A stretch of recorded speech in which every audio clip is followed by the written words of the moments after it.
have a seat anywhere you want to. I will uh sit in a lawn chair or some shit. Yeah, me too. I got one up my ass.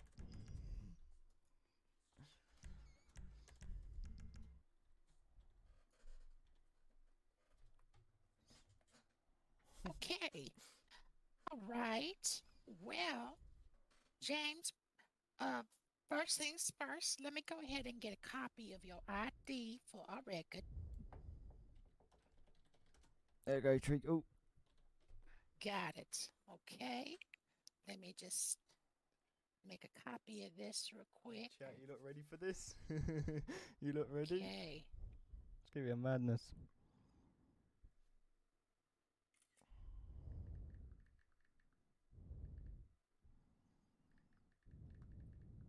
Okay. All right. Well, Mr. James, you can call me Wanda. Yeah, yeah, Bailey. What brings you in I'm fucked in the today? head. Okay, so for you, you say that you are fucked in the head. Yep. Who referred you to me? Uh, some guy that had an orange hat. I call him Carrot Top, and I think Tiny or whatever he is. The one that looks like an alien. Always has a cone in his head, driving a tractor. Yeah, I think it's Tiny. Okay. Yeah, that does sound a lot like Tiny, so I think you might be right.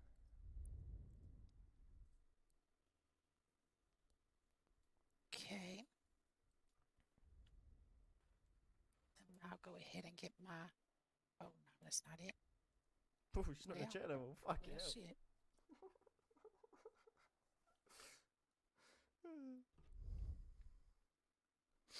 Damn it. Technology these days, you know what I'm saying? Yeah, don't understand it. Why don't we just go back to pen and paper? You Okay. know what I mean? So, you were referred because you perceive yourself to be what? Uh, mentally ill. I think. Fucked in the head. I like drugs. I like alcohol. Dangerous Okay. shit. All right. So, first things first, you say that you enjoy alcohol. Yes, man. How much do you drink in a day? Probably 2 bottles of whiskey. If I get offered it, I'm drinking it. I can drink just about anything. And also, before we get too in depth to it, I just got to let you know whatever's said in this room stays in this room unless you say that you have a plan to hurt yourself or somebody else. Yep. I'm not. I'm And not gonna hurt myself. Don't worry. yeah. Mm, So I always like to ask, or not ask, but inform you of that yeah. first. Stacy might hurt me, but apart from that, yeah, nothing else. And because you are elderly, how old are you? 87. It's because you are elderly and considered a senior citizen. If you tell me of any abuse and neglect that you've experienced I'm gonna blame or are Stacy. experiencing, including financial exploitation, I have to report that to the police. Oh shit. You okay with that? Yep. Okay. Well, let me hand this over so I can get your consent to go ahead and get an assessment done. Um, you know, really too long didn't read version of all this is sometimes when we talk about things that we're faced with, we can leave feeling worse than when we came. But sometimes things have to get worse before they get better. Yep.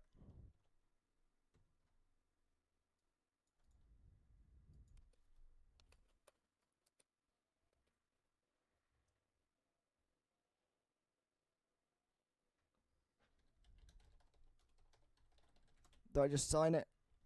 Yep. Yeah. And if you ever need a copy of that, you just let me know and I can get you a copy of it. Oh, I'll probably lose it. You good guys are very best to have it. Okay, well, it is a part of your record now, so just let me know if you ever need it. No worries, thank you. Okay.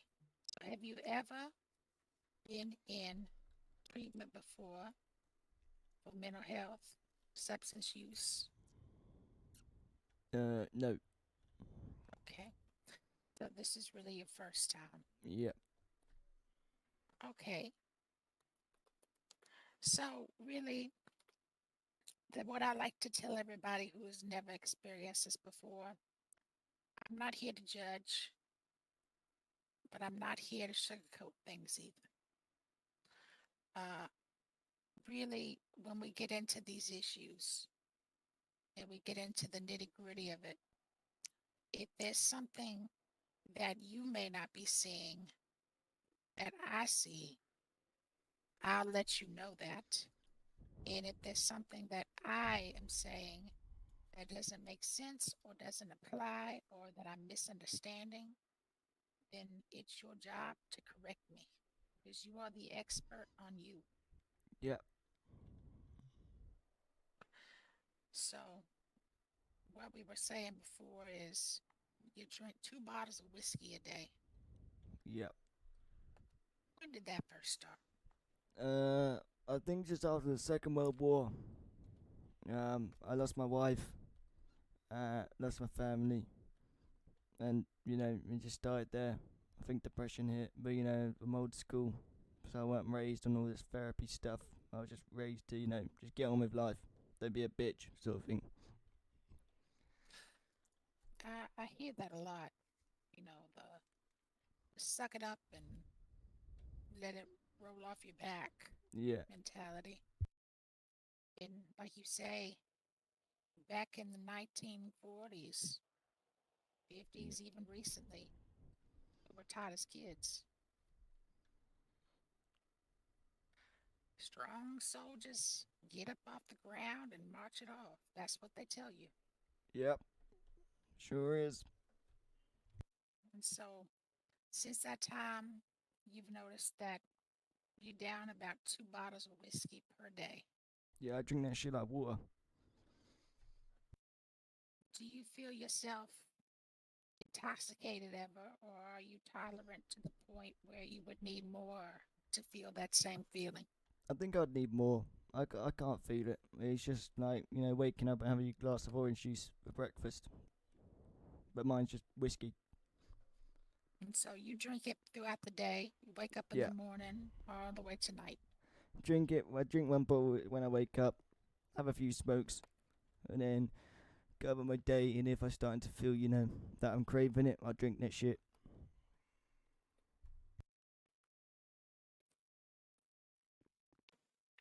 Okay. And do you have any health problems? Uh, Physical health Apart problems? from my back, no, no, not that I know of. And did you injure your back? Yeah, I fell in a trench. Was this during the war? Yes. So not only did you lose wife, your kids, but you also lost your full mobility. Yeah.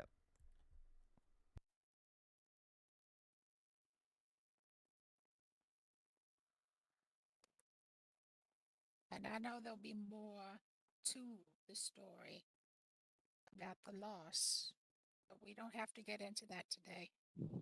Alright, no worries. So you have a history in the military. Yeah. How long did you serve for? I went in as a tank engineer, and I was driving a tank, and then we were just like cadets sort of thing, and then after that we got just chucked in. We got recruited, so I went in about, I'd say 20, 23, 24, and I just had to do it, and then was in war, and grenades were coming in, and we jumped into a trench, and yeah, my back fucked. But yeah, I think I served at least 10 years, 10 to 12.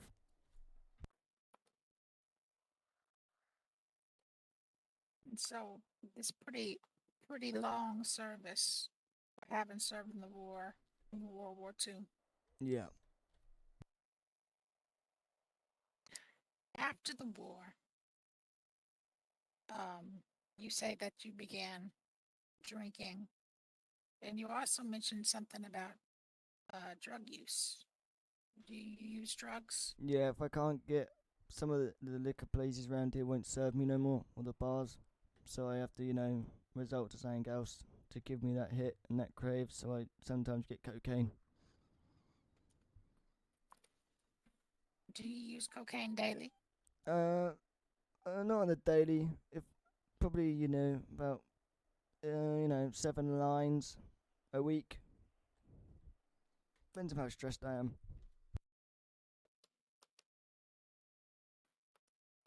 Do you go on benders when you use cocaine? Uh, uh, not all the time. Depends on how strong it is, and how pure it is. Okay.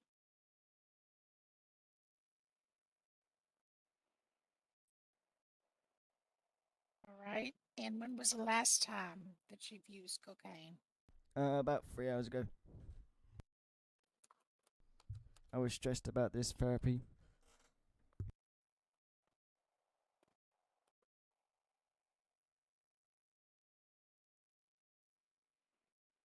Okay. So really, you use it in times when you feel stressed. Yeah, I use it like a cigarette. Yeah. So instead of How many smoking, I just do a line. how many cigarettes do you smoke in a day? I'd say 40. About 2 packs a day. Yep, 2 packs. Yep.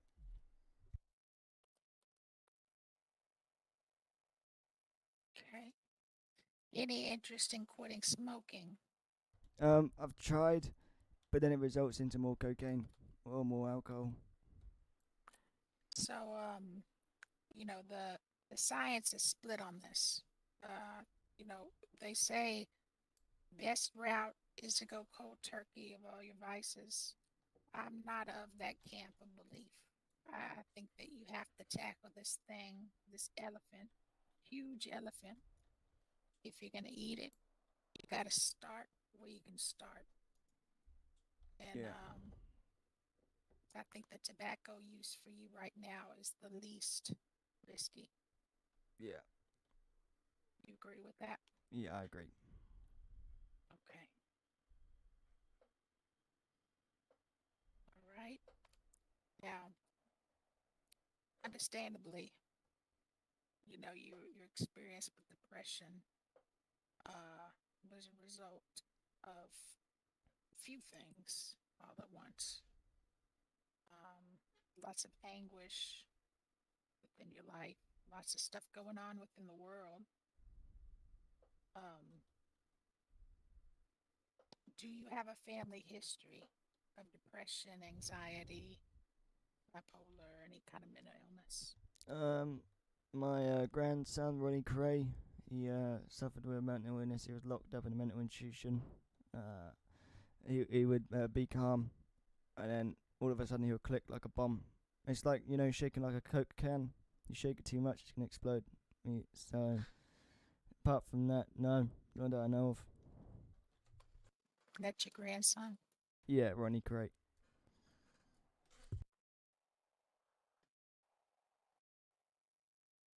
And do you know what kind of mental illness he was diagnosed with, or is this just this Uh, unknown right now? it's unknown. They're still working on it. I think it was schizophrenia and some anger issues. I think mixed with it.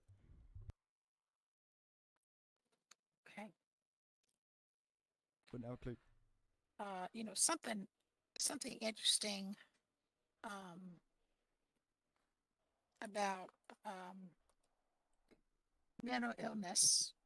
And when I say mental illness, I mean these mental illnesses like bipolar, schizophrenia, um, panic disorder, things, PTSD, things that really we're able to see in actual scans of the brain.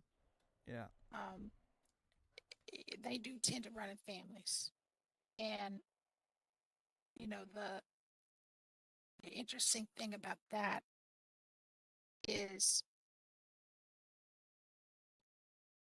in your genes, it can remain unactivated.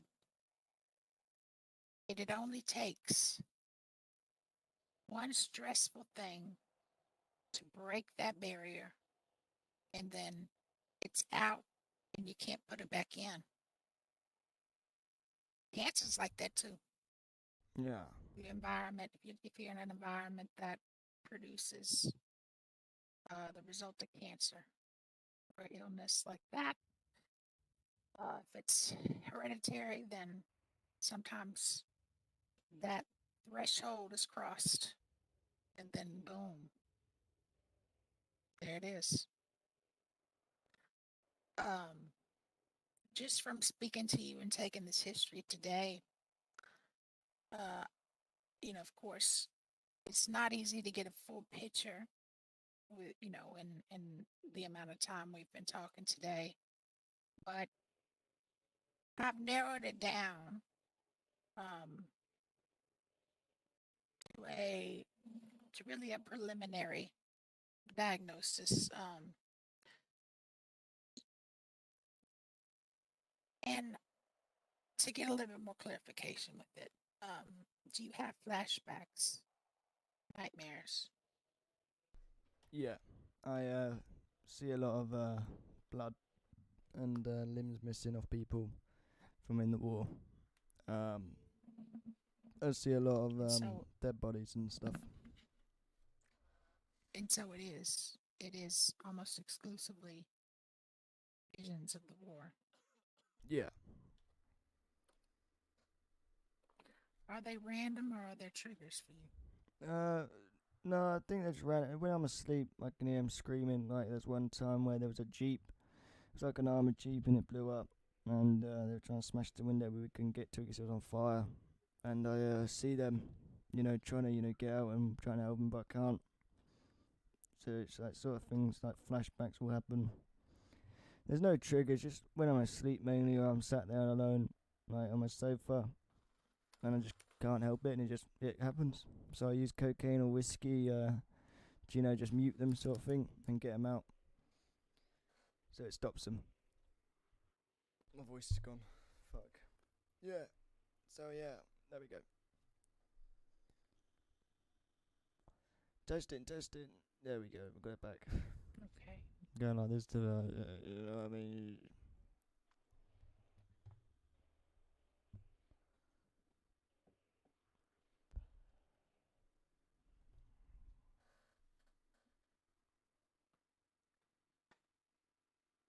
So,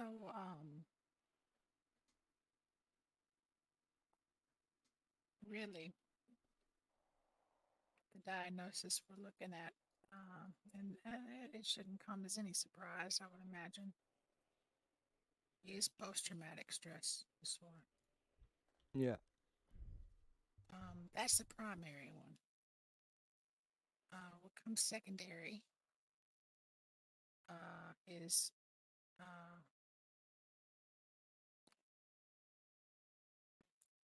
uh, alcohol dependence, um, cocaine dependence, so polysubstance use disorder. Um, it's hard to treat the real root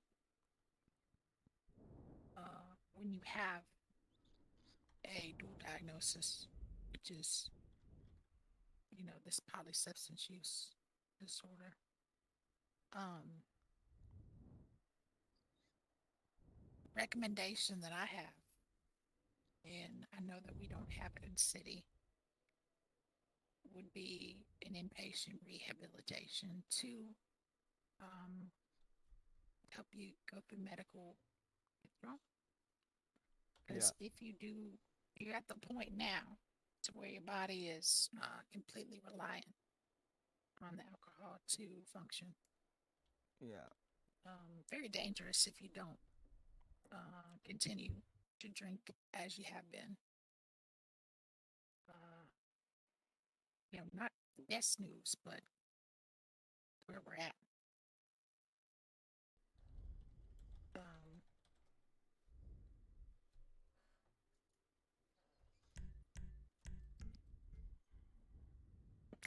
that is really where we are at this point.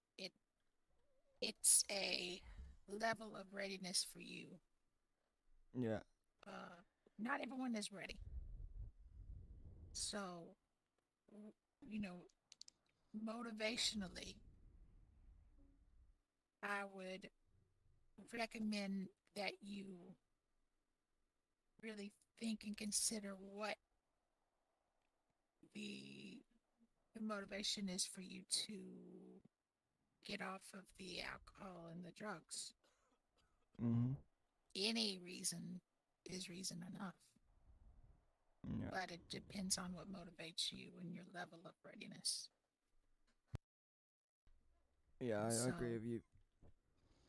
the last question that I have for you is um, there is contemplation, preparation, action, and maintenance. And those are the levels of the cycle of addiction. Now, pre contemplation, that's something that you, or rather, state that you're in when you're thinking um, uh, the exact opposite of quitting. Like you're not even considering it, it's not even a blurb in your mind. That would be pre contemplation. Contemplation would be, damn, things aren't going so well. Uh, Maybe it is time to think about quitting. You start to weigh your pros and your cons. Preparation would be, all right, I am going to stop. And this is how I'm going to do it. Uh, Action would be the actual abstinence from the substance, going into treatment, rehab, inpatient, discharge, detox, um, maintenance. That is the ideal place to be because that is when you start to work on the things that really, uh, really cause this. That's the work that we do if and when you are ready for that. But hearing that, you know, preparation, pre contemplation, contemplation, preparation, of those three, you're in one of those. Where would you say you were? I'm thinking in preparation. Okay, so you're really at the point where you are almost ready to take action. Yeah. I think that's a good place to be. Um, I actually think it would be all right to have pillbox because we do have a ward. There's patient bed, there's monitoring, plenty of EMS. Um, I would be able to check in with you. I think it might be beneficial for you to uh, to go through medical detox here. Yeah. I agree.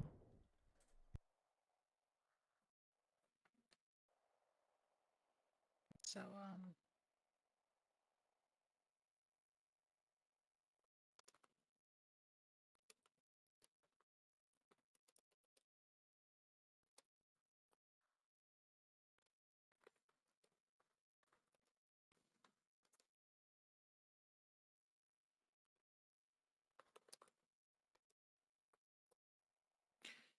So,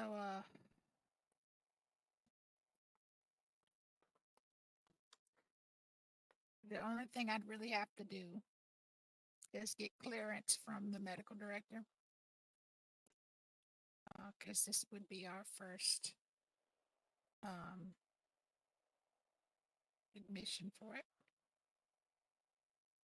I just kind of want to see if he believes we are staffed for that and prepared for that. But I would imagine that we are. Yeah. So,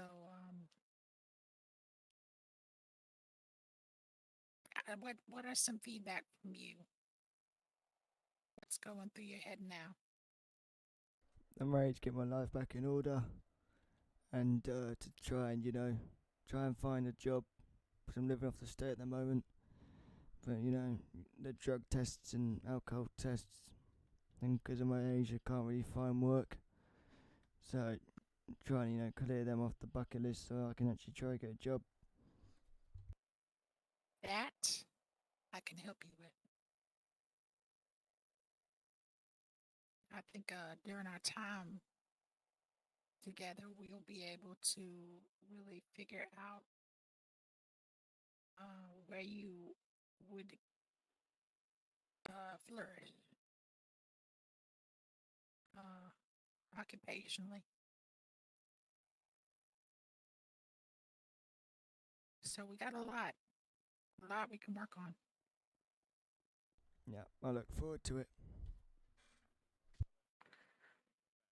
Uh, just continue to think about it. Uh, make some plans. Like let whoever you need to know. Um,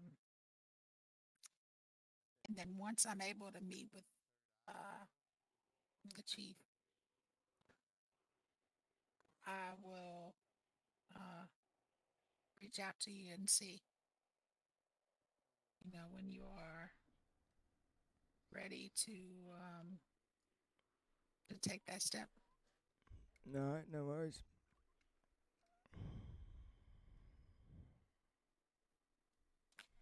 You have any questions for me? No, I'm ready. I could recognize that. It's probably the best place you could be since before all this happened is where you are now.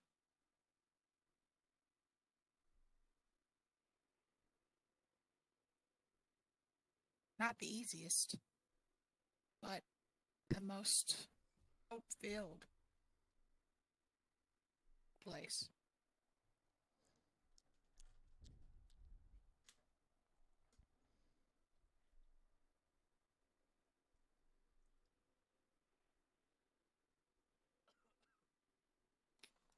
Any questions for me? No, I don't think so. Okay. I got your number. Give me about a day to really be able to sit down and lay it out for him. Yeah, no worries. And then you will hear back from me. Yep. Probably in about a day. Yeah, no worries. That's fine. Take your time. Um, anything else for today? No, that's it. All right. It was a pleasure speaking with you. Thank you for giving me that opportunity, and I'm glad that you are in the stage of preparation. Thank you. All right. I have a question. Yeah. Can I give you a hug? Yes.